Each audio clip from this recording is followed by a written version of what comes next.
इस कार्यक्रम के पुण्यार्चक हैं स्वर्गीय पंडित श्री रतनलाल जी बैनाड़ा की स्मृति में बैनाड़ा उद्योग लिमिटेड, आगरा।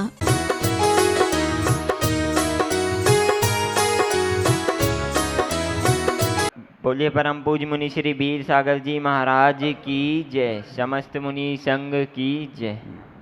महाराज श्री प्रीति जैन सहारनपुर से चरणों में बारंबार नमोस्तु करते हुए उनकी शंका है, महाराज जी, निधत्ति निकांचित कर्मों का बंध कैसे होता है? क्या व्रती श्रावक इन कर्मों की निर्जरा कर सकते हैं? कर्म इस आत्मा से जब बनते हैं, जैन आगम में कर्म सिद्धांत के अनुसार उन कर्मों की 10 अवस्थाएं होती हैं। कर्म का बंध, कर्म का सत्व, कर्म का उदय, उसके उपशम, उसकी उदीर्णा, उसका संक्रमण, उत्कर्षण, अपकर्षण, निधत्ति और निकाचित। निकाचित कर्म वह कहलाता है जो हम बांध लेते हैं, उसे भोगना ही पड़ता है। वो किसी भी तपस्या के माध्यम से क्षय को प्राप्त नहीं होता, निर्जरा उसकी नहीं होती है। जितनी क्वांटिटी में बांधे हैं और जिस क्वालिटी का बांधा है, वैसा ही उसे भोगना पड़ता है। वो निकाचित कर्म कहलाता है। पार्श्वनाथ भगवान के ऊपर उपसर्ग हुआ था, वैसे तीर्थंकरों के ऊपर उपसर्ग नहीं होता। हुंडा और सर्पणी का दोष है। तो ये निकाचित कर्म मानना, इतने महान आत्मा, इतनी तपस्या में लीन, वर्धमान चारित्र के धनी तीर्थंकर, तद्भव मोक्षगामी, फिर भी कर्म का उदय आया, उन्हें भोगना पड़ा। तो निकाचित कर्म में किसी प्रकार का कोई परिवर्तन संभव नहीं, न ही संक्रमण संभव है, न ही उसकी स्थिति को घटा सकते हैं, न ही उसके अनुभाग को घटा सकते हैं, न ही उसकी क्वालिटी बदल सकते हैं। निकाचित कर्म। निधत्ति कर्म वो कहलाता है, उसमें संक्रमण तो नहीं हो सकता, लेकिन उसकी ड्यूरेशन को हम कम अवश्य कर सकते हैं। उसके अनुभाग को, यानी स्थिति और अनुभाग को कम अवश्य किया जा सकता है, लेकिन टाइप को नहीं बदला जा सकता। जो टाइप का हमने बांधा है वो वैसा ही उदय में आएगा। हाँ, लेकिन उसकी जो पोटेंसी थी, तीव्रता थी, उसको हमने कम तपस्या के माध्यम से कर दिया, तो वह निधत्ति कर्म कहलाता है। अब रहा प्रश्न, इसका अर्थ यह है कि निकाचित और निधत्ति में संक्रमण नहीं होता है, लेकिन निधत्ति कर्म में उत्कर्षण अथवा अपकर्षण हो सकता है। निधत्ति निकाचित दोनों ही प्रकार के जो हैं, शुभ भी होते हैं और अशुभ भी होते हैं। जब अशुभ होते हैं तो उस हिसाब से भोगना पड़ेगा, और शुभ होते हैं तो उसका पुण्य का फल मिलेगा। अब इनका बंधन कैसे होता है? तो इनका बंधन तीव्र कषाय को लेकर के जब व्यक्ति परिणाम करता है, आत्मा इस प्रकार के भाव बहाती है, उस अपेक्षा को लेकर के इनका बंध हो सकता है, होता है। अभी हमारे ज्ञान का विषय नहीं बनता है कि हमने जो कर्म बांधा है, किस फैकल्टी वाला बांधा है, निधत्ति वाला बांधा है, निकाचित वाला बांधा है, लेकिन मुख्यतः उसमें कषाय की तीव्रता ही होती है। उसी के अनुसार यह कर्म का बंध होता है। आगे चलें। महाराज श्री मनोज जैन ऋषभ ब्याल से चरणों में बारंबार नमोस्तु करते हुए उनकी शंका है, महाराज जी, मैं शांति धारा और अभिषेक तो कर लेता हूँ, बहुत मन लगता है, पर मेरा पूजा में मन नहीं लगता, तो ऐसा क्या करूँ कि पूजन भी कर सकूँ? भक्ति करने के लिए पहले प्रभु से राग चाहिए, अनुराग होना चाहिए। भाव विशुद्धि युक्त अनुरागो इति भक्ति। भक्ति की परिभाषा यह आती है, भावों की विशुद्धि से सहित जो प्रशस्त अनुराग होता है अरिहंत आदि पूज्य पुरुषों में, उस राग के कारण व्यक्ति सब कुछ कर जाता है। माँ का राग बेटे पे होता है तो वो बेटे के लिए सब कुछ करने को तैयार हो जाती है, भोजन पानी भी छोड़ देती है, नींद भी छोड़ देती है, कष्ट भी सहन कर लेती है, अन्य कार्यों को छोड़ करके बेटे की परवरिश में लग जाती है। ये तो कार्य हुआ। ऐसे ही यदि हमें भगवान की पूजा करना है, भक्ति करना है, तो कैसे संभव होगा? पहले हम उस राग को बढ़ाएं, प्रभु से अनुराग को बढ़ाएं। अंदर का अनुराग हो गया तो फिर कहने की आवश्यकता नहीं पड़ेगी। अभी आपका अनुराग सिर्फ शांति धारा अभिषेक गंधोदक का है, इस कारण है क्योंकि उसका अतिशय आप लोगों ने जीवन में देखा है। लेकिन जब यह महत्ता ज्ञात हो जाएगी कि पूजन करने से हमारी आत्मा पवित्र होती है, पूजा वो कहलाती है पूयते, यानी जिसके द्वारा आत्मा पवित्र होती है, अशुद्धि उसके भीतर से बाहर निकल जाती हैं, कर्म उसके भीतर से बाहर निकल जाते हैं। तो ऐसा यदि गहरा राग हो जाएगा, ऐसी गहरी श्रद्धा हो जाएगी तो व्यक्ति पूजा भी करने लगेगा। तो करना क्या है, और कुछ नहीं करना है, भगवान के गुणों का चिंतन करके उनका अनुराग अपने भीतर पैदा करें। अनुराग होने से सब कुछ हो जाएगा। 12 भावनाओं में अंतिम भावना धर्म भावना, 11 भावना हो चुकी हैं, उसी का स्वरूप समझ करके आज ध्यान करते हैं। इस धर्म से सब व्यक्ति परिचित हैं, या यूं कहें धर्म से अधिकांश अपरिचित हैं। दोनों विपरीत बातें हैं। धर्म जिसे व्यक्ति समझता है प्राय वो धर्म नहीं निकलता, वो समझता कुछ और है, धर्म कुछ और होता है। तो धर्म भावना को भाने के लिए पहले हमें धर्म होता क्या यह समझना होगा। धर्म कहते किसे हैं? क्या अभिषेक करने का नाम धर्म है? क्या पूजन करने का नाम धर्म है? क्या व्रत उपवास करने का नाम धर्म है? क्या स्वाध्याय करने का नाम धर्म है? क्या सामायिक करने का नाम धर्म है? क्या दान देने का नाम धर्म है? अथवा धर्म कुछ और है? क्या है पता है धर्म की परिभाषा? धर्म की जो मूल रूप से परिभाषा आती है, धम्मो वत्थु सहावो उत्तम खमादि 10 विहो धम्मो रैणत्ययम च धम्मो जीवाणाम रक्षणम धम्मो। कार्तिक अनुप्रेक्षा ग्रंथ में धर्म के लक्षण बताए हैं। सबसे प्रमुख रूप से जो बताया है धर्म क्या होता है, धर्म होता है वस्तु का स्वभाव। ये लक्ष्य है, ये हमारा साध्य है, ये हमारा गोल है।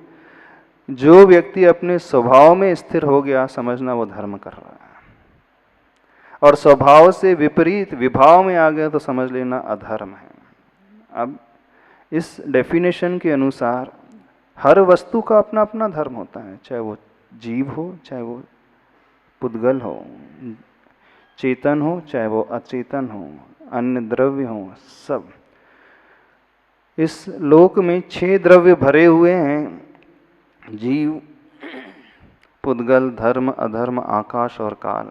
इसमें 4 द्रव्य हमेशा शुद्ध रहते हैं, उसमें कभी भी विकृति नहीं आती, तो वो हमेशा धर्म में ही स्थिर रहते हैं। 2 ही द्रव्य ऐसे हैं जिनमें विभाव भाव आ जाते हैं, विकृति आ जाती है। विकृति का अर्थ अपने नेचर को छोड़ कर के जो विपरीत कार्य करने लगते हैं, जीव और पुद्गल। पुद्गल का विभाव धर्म क्या है? पुद्गल का मूल स्वभाव है परमाणु के रूप में रहना, एक स्पर्श रस गंध वर्ण वाला। लेकिन जब वो स्कंद के रूप में आ जाता तो उसका ये अधर्म का स्वभाव, विपरीतता को लेकर। रही बात अब सबसे प्रमुख जो जीव है, जीव का स्वभाव क्या है और जीव का विभाव क्या है, इसे हम समझ लेंगे तो बहुत अच्छे से हमें धर्म की परिभाषा समझ में जाएगी।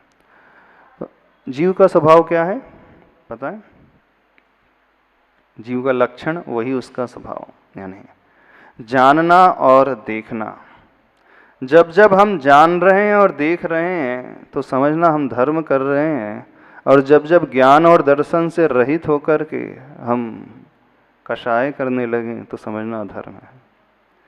क्रोध की भावना पैदा हो रही है, हमने अपने स्वभाव को छोड़ दिया, जानने के पश्चात अब हम उसे शत्रु मानने लगे, अहितकारी मानने लगे, विपरीत मानने लगे, ये अच्छा नहीं है, उससे द्वेष होने लगा, ये अधर्म।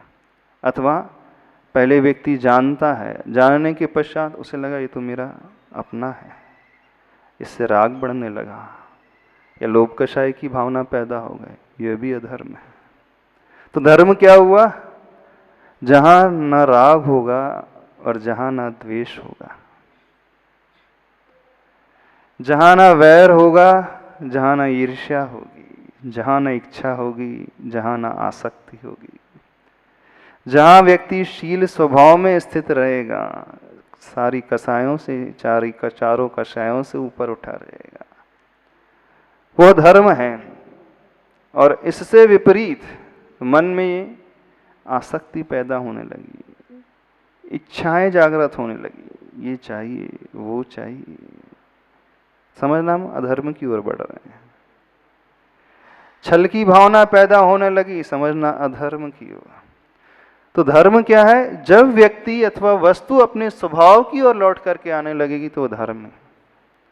तो आप मंदिर आते हो, अभिषेक करते हो, पूजा करते हो, उसका फल क्या मिलता है? उसका फल कषाय होती है कि उसका फल समता भाव होता है? तो धर्म को नटशेल में समझना हो तो जो समता में रह रहा है सबसे तब मानना वो सबसे बड़ा धार्मिक है। समता से मतलब इधर भी नहीं उधर भी नहीं, साम्य भाव में स्थिर। वो सिर्फ जानने और देखने तक सीमित है, साक्षी भाव को लेकर के चल रहा है, ज्ञाता दृष्टापनी को लेकर के चल रहा है, न वो कषाय कर रहा है, न गुस्सा कर रहा है, न उलझ रहा है, न किसी को हड़का रहा है, न तीव्र आसक्ति पैदा हो रही कुछ चाहिए ये चाहिए परिग्रह के प्रति। यानी जिसने इस प्रकार की प्रवृत्ति बनाना सीख लिया तो वो धार्मिक माना जाएगा। तो मंदिर जब व्यक्ति आते हैं वो सिर्फ धर्म को प्राप्त करने के लिए, लोभ आकांक्षा स्वार्थ के लिए नहीं। यदि लोभ के वशीभूत आ रहे हैं, क्रिया भले ही अच्छी चल रही है, प्रशस्त क्रिया, अभिषेक की क्रिया, शांति धारा की क्रिया, पूजन की क्रिया, लेकिन अंदर स्वार्थ है, इच्छा है। क्या स्वार्थ है? दुकान अच्छी चलने लगे, मेरी बीमारी ठीक हो जाए, बेटे की शादी हो जाए, बहू आ जाए, पोता हो जाए, ये हो जाए वो हो जाए। लालसा है कि नहीं? लालसा नहीं है। तो अधिकांश लोग धर्म नहीं करते, वो अपने स्वार्थ को सिद्ध करने के लिए भगवान के पास आते। समझना, अधर्म मतलब कषाय करना ही, क्रोध करना ही, वैर करना ही, वो उतना ही अधर्म नहीं होता है। अधर्म कितना होता है? जब जब हम लालसा इच्छाएं पैदा करने लगे, डिजायर्स पैदा होने लगे हमारे भीतर, तो वो भी अधर्म है। तो धर्म का मतलब है वस्तु का स्वभाव, यानी जीवात्मा का स्वभाव जानने और देखने तक सीमित रहना। अब उस अवस्था को पाने के लिए भगवान, पूजन, विधान, अभिषेक, स्वाध्याय, ध्यान, सामायिक, ये सब रास्ते हैं, मीडियम हैं। गोल हमारा वस्तु के स्वभाव में आना है। वस्तु यानी हमारी आत्मा भी एक वस्तु है। उस आत्मा के स्वभाव में आने का नाम धर्म है, और उसके लिए सारे के सारे माध्यम हैं। भगवान, मंदिर, दान, पूजन, सेवा, परोपकार, ये सब माध्यम है। तो इस कारण धर्म की जो पहली डेफिनेशन बनाई, वस्तु स्वभावो धर्मो, प्राकृत में गाथा आती, वस्तु का जो स्वभाव है धर्म, ये लक्ष्य है, साध्य है। फिर बाद में जो और 3-4 लक्षण बनाए हैं वो माध्यम की भांति। उत्तम क्षमादि 10 विहो धम्मो, यानी उत्तम क्षमा, उत्तम मार्दव, आर्जव, शौच, सत्य, संयम, तप, त्याग, आकिंचन और ब्रह्मचर्य। 10 लक्षण धर्म आते हैं कि नहीं? पर्युषण पर्व जब आते हैं 10 लक्षण धर्म सभी लोग मनाते हैं, और उन 10 लक्षण धर्मों में 10 नए नाम हैं। ये 10 जो धर्म के नाम गिनाए गए, क्षमा, मार्दव, आर्जव, शौच, सत्य, संयम, तप, त्याग, आकिंचन, ब्रह्मचर्य, ये सारे के सारे आत्म स्वभाव में लौटने की प्रक्रिया है। फिर एक नीचे लक्षण बताया है, रैणत्रयम च धम्मो, रत्नत्रय का नाम धर्म है, यानी सम्यक दर्शन, सम्यक ज्ञान, सम्यक चारित्र। जब व्यक्ति रत्नत्रय से सहित होगा, यानी अच्छे आचरण से सहित होगा, अच्छी श्रद्धा से सहित होगा, विवेकशील होगा, तो नेचुरली वह कषायों को छोड़ करके समता में आना सीखने लगेगा। यानी उसकी प्रवृत्ति बाहरी सारी वृत्ति को छोड़ करके, इच्छाओं को छोड़ करके आत्मा की ओर लौटने की है। तो रत्नत्रय अथवा सम्यक दर्शन, ज्ञान, चारित्र, ये हमें ज्ञान, दर्शन, स्वभाव में स्थित होने के लिए बहुत बड़ा टूल साबित होती हैं। अथवा जीवाणम रक्षणो धम्मो, अथवा आप लोग कहते हैं अहिंसा परमो धर्म। अहिंसा ही परम धर्म है, अथवा जीवों की रक्षा करना ही परम धर्म है। हिंसा नहीं करना, हिंसा करने का नाम अधर्म। तो जब हम करुणा से भर करके जीवों की रक्षा करते हैं, उन्हें मारते नहीं, पीड़ा नहीं पहुंचाते मन से, वचन से, काय से, तो क्या होता है? हम कहाँ लौट करके आ रहे हैं? अपने स्वभाव में, यानी आत्मा का स्वभाव, जानना, देखना और उस करुणा भाव से भरा हुआ होना, यानी दुनिया के समस्त प्राणी को कैसा देखना? बिल्कुल अपने जैसा देखना। तो जो व्यक्ति संसार को अपने जैसा देखने लगता है, समझना उससे बड़ा धार्मिक दुनिया में कोई नहीं। समझ रहे हो धर्म क्या कहलाता है? हाँ, अभी तक क्या समझा धर्म आप लोगों ने? नमोकार मंत्र की माला जाप देने का नाम, 5 माला का नियम है महाराज जी, 21 माला मैं फेरता हूँ, कोई 11 माला फेर रहे हैं। ठीक है, बहुत अच्छी बात है, जाप कर रहे हो, बहुत बढ़िया है, लेकिन जाप क्यों की जा रही है? लोभ के लिए, दुकान के लिए, मकान के लिए, पैसे के लिए? तो ये धर्म नहीं, क्योंकि यहाँ स्वार्थ है, व्यापार है। आप अच्छा कार्य कर रहे हो, लेकिन उसके एवज में, उसके बदले में आकांक्षा है। आप अभिषेक पूजन कर रहे हो, द्रव्य चढ़ा रहे हो, किस लिए? परिवार के लिए, अच्छे के लिए, परिवार में कोई अच्छा हो जाए, ये भी धर्म नहीं। तो धर्म समझ में आ रहा क्या होता है? धर्म का अर्थ है अपने स्वभाव में स्थिर रहना।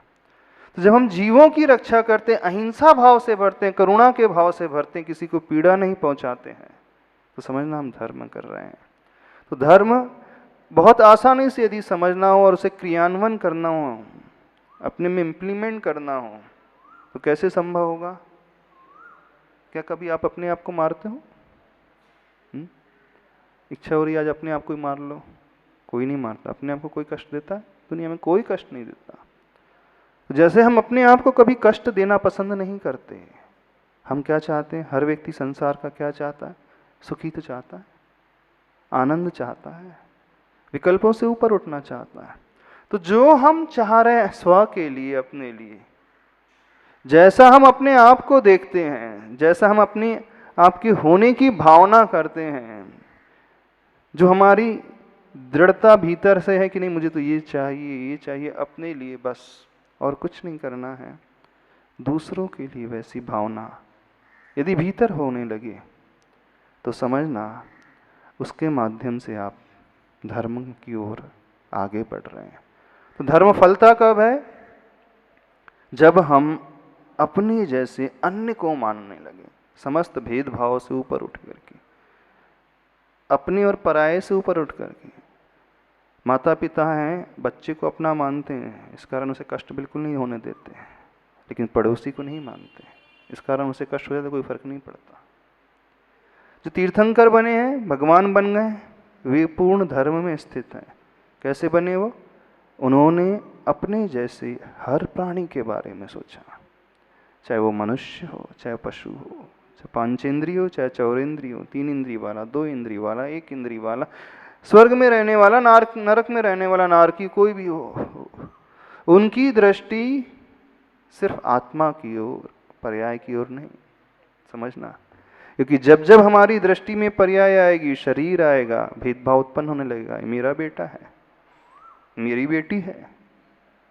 अब हमने उस शरीर को गौण करके आत्म तत्व को दृष्टि में लाया, कोई भेदभाव नहीं होगा, क्योंकि जैसे मेरे बेटे की आत्मा है, मेरे पति की आत्मा है, वैसे ही अन्य जीव की भी आत्मा है। आत्मा में कोई अंतर नहीं होता है। होता है, घड़ी होती है, वॉल क्लॉक होती है, भिन्न भिन्न उसका डायमेंशन होता है, आकार होता है, डिज़ाइन होती है, कोई गोल होती है सर्कुलर, कोई ट्रायंगल शेप में, कोई स्क्वायर शेप में, कोई भिन्न भिन्न आकार, कोई छोटी है, कोई बड़ी है, लेकिन मशीनरी सबकी एक जैसी। कोई डायल में अंतर है, लेकिन मशीनरी में कोई अंतर नहीं है। तो जो धर्म करने वाला व्यक्ति होता है, वो राग द्वेष से कैसे ऊपर उठता है? वो डायल को छोड़ करके मशीनरी की ओर दृष्टि लाता है, वो शरीर को छोड़ करके आत्मा की ओर दृष्टि लाता है, वो रूप को छोड़ करके उस आत्म तत्व के बारे में सोचता है, वो पर्याय को छोड़ करके ये मनुष्य है, अथवा ये तिर्यंश है, अथवा ये मेरा पुत्र है, अथवा ये उसका पुत्र है, इसको छोड़ करके उसकी दृष्टि आत्म तत्व की ओर। बस वहाँ धर्म अपने आप होने लगेगा, फिर करना भी नहीं पड़ेगा। विचित्रता देखें, शरीर सबके भिन्न भिन्न, कोई गोरा है, कोई काला है, कोई छोटा है, कोई मोटा है, रंग अलग है, हाइट अलग है, लेकिन खून सबका एक जैसा है, लाल। इवन पशु हो अथवा मनुष्य, उनका भी एक ही जैसा होता है। अंतर है ब्लड में, कलर में अंतर है। जब ब्लड डोनेशन होता है तो ऐसा रहता है क्या फीमेल के ब्लड अलग रहता है, मेल का ब्लड अलग रहता है? ब्लड कैंप, जो कैंप होते हैं, ब्लड बैंक होते हैं, उसमें मेल का ब्लड अलग कलेक्शन किया जाता है, फीमेल का अलग कलेक्शन किया जाता है, गोरों का अलग ब्लड कलेक्शन किया जाता है, जो सांवले हैं उनका अलग होता है। ऐसा होता है? नहीं होता बिल्कुल। ब्लड में कोई डिफरेंस नहीं, शरीर के रंग में डिफरेंस हो सकता है, आकार प्रकार में, लिंग में डिफरेंस हो सकता है, लेकिन ब्लड में, खून में कोई अंतर नहीं। तो जो व्यक्ति इस बाहरी आवरण को छोड़ करके अंतर की ओर दृष्टि लेकर के आता है, वही व्यक्ति इन कषायों से बच पाता है। समझ रहे हो कि नहीं? वही व्यक्ति जानने और देखने तक सीमित रह सकता है, ज्ञान दर्शन स्वभाव तक आ सकता है, और वही व्यक्ति अंतरंग से धार्मिक हो सकता है। तो धर्म करना सरल है, कठिन है? बता दो। उसके लिए रास्ता जो है, जो क्षमा मार्दव आदि धर्म है, इन धर्म को जब हम भाएंगे, इनकी भावना करेंगे, तो अपने आप इन कषायों से ऊपर उठ जाएंगे। क्रोध है, अधर्म है, उसको जीतने के लिए क्षमा धर्म आचार्य भगवान ने कहा। अहंकार मान है, अधर्म है, उसको जीतने के लिए आचार्य भगवान ने मार्दव धर्म कहा। कुटिलता है, असत्य वक्रता है, उसको जीतने के लिए आचार्य भगवान ने आर्जव धर्म कहा है। बहुत ज़्यादा लोभ है, तृष्णा है, उसको जीतने के लिए आचार्य भगवान ने शौच धर्म कहा। जब व्यक्ति छल से भर उठता है, उसको जीतने के लिए आचार्य भगवान ने सत्य धर्म कहा है। और जब व्यक्ति इंद्रियों के विषयों की ओर आकृष्ट होता है, उसको जीतने के लिए आचार्य भगवान ने संयम धर्म कहा है। समझ में आ रही है बात कि नहीं? तप धर्म क्यों कहा है? जो अपनी इच्छाओं को जीत लेता है, उसके लिए तप धर्म कहा है। और जो व्यक्ति विनय से भर करके प्रभु भक्ति में समर्पित हो जाता है, उसके लिए त्याग धर्म कहा है।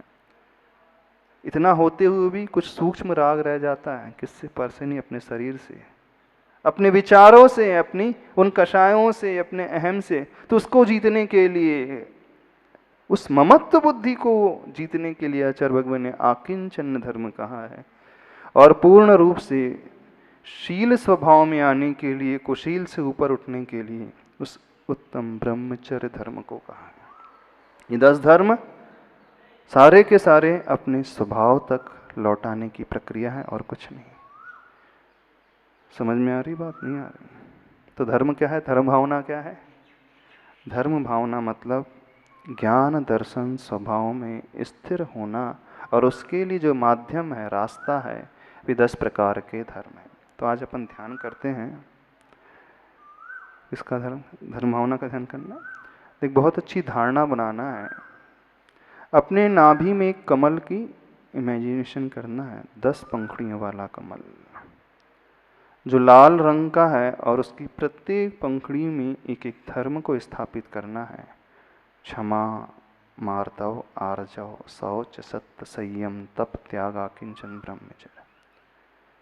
और अपने हृदय में एक उल्टा कमल देखना है, मटमैला रंग का, उसकी भी 10 पंखुड़ियाँ हैं। देखना, सोचना, सुनना, थोड़ा ध्यान से सुनना हम क्या कह रहे हैं। आज किसकी धारणा बनाना है? हृदय में भी एक उल्टे रंग का, उल्टा हुआ मटमैले रंग का एक कमल है, 10 पंखुड़ी वाला। और उस कमल में जो 10 हमारे अधर्म हैं, उनको स्थापित करना है। क्रोध, मान, माया, लोभ, छल, विषय, इंद्रिय विषय, इच्छाएं, अहम का भाव, और सूक्ष्म जो राग है, और कुशील का भाव। ये 10 विकृतियां हैं। सुनना, इन 10 धर्म के माध्यम से, धर्म की भावनाओं से इन 10 विकृतियों को नष्ट करने की प्रक्रिया को अपनाना है। जब ऐसी परिणति हमारे भीतर उत्पन्न होने लगेगी तो निश्चित मान करके चलना हम अपने स्वभाव तक आने लगेंगे। और स्वभाव का एक अर्थ होता है नेचर। नेचर का जो आनंद होता है उससे बड़ा आनंद कुछ नहीं होता है। नेचर में कुछ भी आर्टिफिशियलनेस नहीं रहता है, कुछ भी बनावटीपना नहीं रहता है, क्योंकि जहां बनावटीपना आ गया वो छल हो जाएगा, वो अधर्म हो जाएगा। और प्रकृति में रहने का आनंद ही कुछ और होता है। तो बस धर्म और कुछ नहीं है, प्रकृति का नाम धर्म है, नेचर का नाम धर्म है, स्वभाव का नाम धर्म है। ये मत सोच लेना कि मेरा स्वभाव तो गुस्सा करने का तो मैं धर्म कर रहा हूँ, इसको ऐसा मत लगा लेना उल्टा। मेरा तो मान करने का, अहम करने का स्वभाव तो मेरा धर्म है, ऐसा नहीं। ये सारे के सारे विभाव हैं, विपरीत भाव हैं। स्वभाव मतलब वो कभी छूटता नहीं है। हमारा ज्ञान छूटता है? कभी नहीं छूटता। हमारे दर्शन भाव छूटता है? कभी नहीं छूटता। लेकिन जो भी कषाय के भाव उत्पन्न होते हैं एक समय के पश्चात, अंतर्मुहूर्त के पश्चात छूट जाते हैं, बदल जाते हैं, नष्ट हो जाते हैं। तो जो जो छूट रहा है वो सब विभाव है, और जो कभी नहीं छूटता है वो स्वभाव है। वर्तमान में अभी हमारा स्वभाव जो है विपरीत भाव से ढक गया है, कषायों से प्रभावित हो गया है। इस कारण कहने में आता है कि ये व्यक्ति बहुत झगड़ालू स्वभाव का है, ये व्यक्ति गुस्से वाला स्वभाव नहीं, उसकी कषायों ने उसके स्वभाव को, गुण को ढांक करके रख दिया है, प्रकट नहीं होने दिया है। तो भ्रम में हम पड़ जाते हैं कि नहीं हमारा तो स्वभाव ऐसा ही है, फलाने व्यक्ति का स्वभाव बहुत क्रोध करने का है। और बोले स्वभाव कभी बदलता नहीं, तो बोले जिसका जैसा स्वभाव है कभी नहीं बदलता। हाँ बिल्कुल, स्वभाव नहीं बदलेगा, लेकिन विभाव अवश्य बदल सकता है। आज गुस्सा आ रहा है, बहुत ज़्यादा जल्दी जल्दी गुस्सा आता है, ये विभाव है, तो ये बदल सकता है पुरुषार्थ से, साधना से, सोच करके, विचार करके, दृढ़ संकल्प से हम विभाव को बदल सकते हैं। जो क्रोध की भावना उत्पन्न होती है, अहम की भावना जो उत्पन्न होती है, लालच की भावना, छलने की भावना, जो कषायों से, चार कषायों से प्रेरित होकर के जो भावना उत्पन्न होती है, उसे हम चाहें तो बदल सकते हैं। थोड़ा सा पुरुषार्थ करना पड़ेगा, मेहनत करना पड़ेगा, और वो ही धर्म है। बाकी तो आरती उतारना, स्वाहा स्वाहा स्वाहा, जय जय जय जय जय, ये सब क्रियाएं हैं धर्म की, स्वभाव तक आने की। समझ रहे हो कि नहीं समझ रहे? अभी तक धर्म किसे समझा है? क्रियाओं को धर्म समझा है। माध्यम सो लक्ष्य नहीं होता है, मीडियम सो गोल नहीं होता है, रास्ता सो मंजिल नहीं होती। इस बात को समझे, ये सारे के सारे रास्ते हैं, मंजिल हमारा धर्म है। अपने स्वभाव में लौटना करना है, नहीं करना है? थोड़ा कठिन लग रहा होगा आज का, हाँ, क्योंकि अंतरंग का पुरुषार्थ, बाहर कुछ नहीं दिखेगा। बाहर तो सब क्रियाएं दिखती हैं, लेकिन अंतरंग का जो पुरुषार्थ होता है वहाँ कषायों को नियंत्रित किया जाता है। और जो अपनी कषायों को नियंत्रित करना सीख लेता है, समझना वही व्यक्ति धर्म कर रहा है। बाकी तो क्या कर रहे हैं आप भी जानते हो, धर्म के नाम पे आत्मवंचना, अपने आप को ठग रहे हैं। क्रियाओं के नाम पर अपने आप को ठगा जा रहा है। एक टाइटल और लगा लेते हैं, मैं इतनी पूजा करता हूँ, मैं कितना बड़ा धार्मिक हूँ, मैं रोज़ शांति धारा करता हूँ, मैं बहुत बड़ा धार्मिक हूँ, मैं 15 माला फेरता हूँ, मुझसे बड़ा धार्मिक कोई नहीं होगा, मैं रोज़ सामूहिक कर रहा हूँ, बहुत बड़ा धार्मिक हूँ। लेकिन जैसी पूजा खत्म हुई कैसे हो जाता है? कैसा हो माहौल हो जाता है बाहर घर का, दुकान का? वो वैसे ही कषायों से भरा हुआ।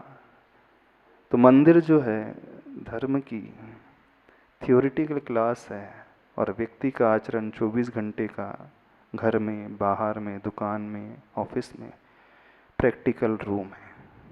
समझ रहे हो कि नहीं? मंदिर थ्योरी क्लास है और 24 घंटे का जीवन प्रैक्टिकल। तो प्रैक्टिकल में हमेशा 100% मार्क्स आ सकते हैं, बहुत आसान होता है। तो जो व्यक्ति धर्म करेगा उसका आचरण जीवन में बहुत अच्छा रहेगा, उसके परिणाम बहुत निर्मल रहेंगे, बहुत जल्दी वो शांत परिणाम वाला हो जाएगा। कषायों को उखड़ने नहीं देगा, कषायों को दबाने वाला होगा, इतना पुरुषार्थ करने वाला होगा। इतने वर्ष हो गए मंदिर आते आते, धर्म आ गया जीवन में? बताओ, कितनी पूजा कर ली होगी, कितनी माला फेर ली होंगी, धर्म आया जीवन में? नहीं आया। तभी धर्म बहुत दूर है ना। कितना दूर है? वो 7 राजू तो ऊपर नहीं है, सिद्ध भगवान विराजमान है। नहीं, धर्म बहुत निकट भी हो सकता है, बस दृष्टि को बदलने की देरी है। समझ रहे हो? चलो, तो आज उस धर्म भावना का ध्यान करना है। कैसे करना है? नाभि में एक कमल 10 पंखुड़ी वाला, जिसमें क्षमा, मार्दव आदि 10 धर्म, और हृदय में एक उल्टा कमल जिसमें 10 हमारे दोष हैं जो हमें उद्वेलित करते रहते हैं। कौन से दोष हैं? क्रोध, मान, माया, लोभ, छल। संयम जो आता है किसके अभाव में आता है? जब हम इंद्रियों के विषय को जीतते हैं तो वह संयम से जीतते हैं, और जब हम इच्छाओं को जीतते हैं तो तप के माध्यम से जीतते हैं। जब हम भक्ति से भरते हैं तो वह त्याग के माध्यम से, और जब हम अपने सूक्ष्म राग को जीतते हैं तो वह अकिंचन धर्म के माध्यम से, और जब हम अपने कुशील स्वभाव को जीतते हैं तो उत्तम ब्रह्मचर्य के धर्म रूप से। तो ये 10 रास्ते हैं, 10 तरीके हैं अपनी आत्मा तक लौटने के। चलो 5 मुद्राओं से शुरुआत करें। पहली मुद्रा आर्यन मुद्रा। ओम अर्हं नमः, ओम अर्हं नमः, ओम अर्हं नमः, नमः, ओम अर्हं नमः, ओम अर्हं नमः। दूसरी मुद्रा। अर्हं नमः, ओम अर्हं नमः, ओम अर्हं नमः, ओम अर्हं नमः, ओम अर्हं नमः, ओम अर्हं नमः, ओम अर्हं नमः, ओम अर्हं नमः।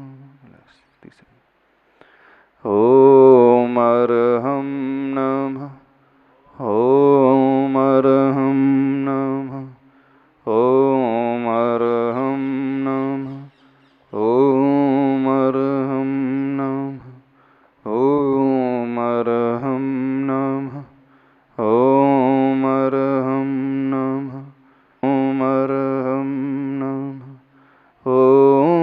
ओम अर्हं नमः। ओम अर्हं नमः, ओम अर्हं नमः, ओम अर्हं नमः।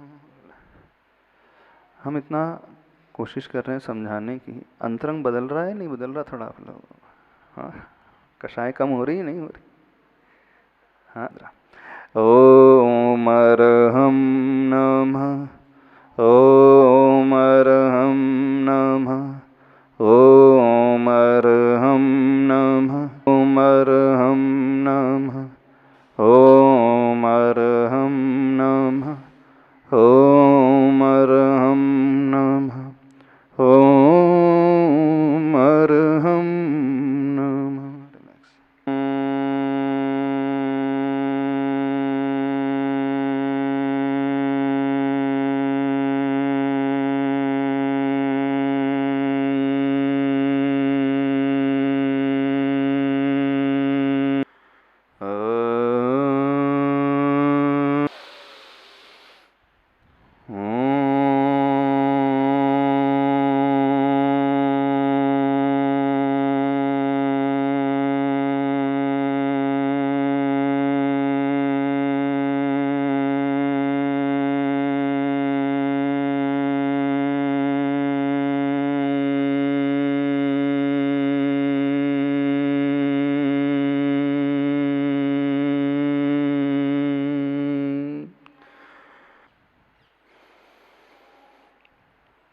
सभी लोग अपना ध्यान अपने शक्ति केंद्र की ओर लेकर के आए।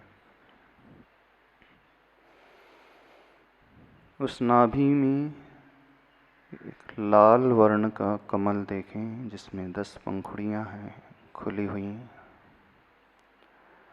खिला हुआ वह कमल एक एक पंखुड़ियों में एक एक धर्म को स्थापित करें। प्रथम पंखुड़ी में क्षमा धर्म हो लिखा, दूसरी पंखुड़ी में मार्दव धर्म, तीसरी पंखुड़ी में आर्जव धर्म, चौथी पंखुड़ी में शौच धर्म, पांचवी पंखुड़ी में सत्य धर्म, छठी में संयम धर्म, सातवीं पंखुड़ी में तप धर्म, आठवीं पंखुड़ी में त्याग धर्म, नौवीं में आकिंचन्य और 10वीं में ब्रह्मचर्य धर्म।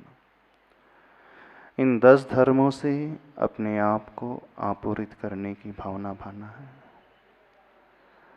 दृष्टि हृदय कमल की ओर लेकर के आए।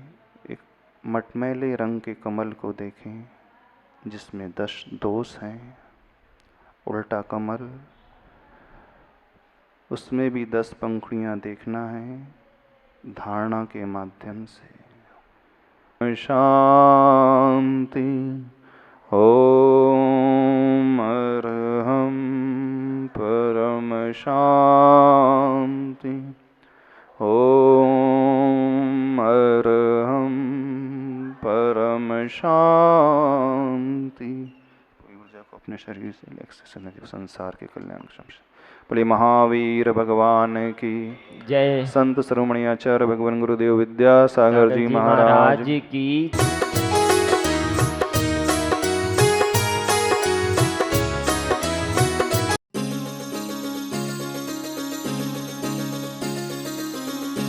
इस कार्यक्रम के पुण्यार्चक थे स्वर्गीय पंडित श्री रतनलाल जी बैनाड़ा की स्मृति में बैनाड़ा उद्योग लिमिटेड, आगरा।